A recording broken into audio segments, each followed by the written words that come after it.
Mister দুলাল, সবকিছু ঠিকঠাক আছে তো? বসেন। ম্যাম, আপনার বৃদ্ধাশ্রম ঠিকঠাকভাবেই চলছে। আচ্ছা শোনো, সবকিছু ঠিকঠাক মতো দেখবে, বৃদ্ধাশ্রমে যেন কারো কোনো সমস্যা না হয়। ওনাদের কেসটা কি? ম্যাম, ওনার ছেলের বউ ওনাকে এখানে রেখে চলে যেতে যাচ্ছে।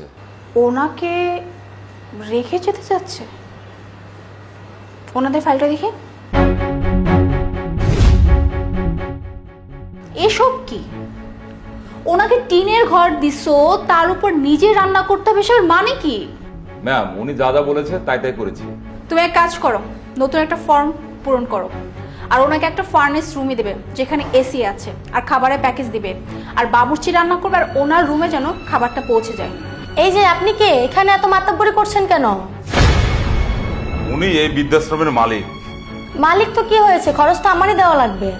মিস্টার দুলাল, ফর্মটা পূরণ হলে আপনি এক কাজ করবেন, ওনার সন্তানের জায়গায় যে নামটা দেয়া আছে, ওনার ছেলের নাম, সেটা কেটে আমার নামটা বসিয়ে দেবেন।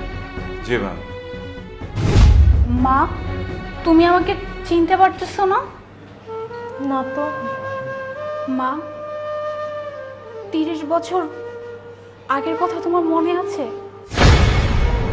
রাস্তায় রাস্তায় ভিক্ষা করতো, সামান্য 1-2 টাকার জন্য, যাতে করে 1-2 টাকা জমা একটা রুটি কিনতে পারে।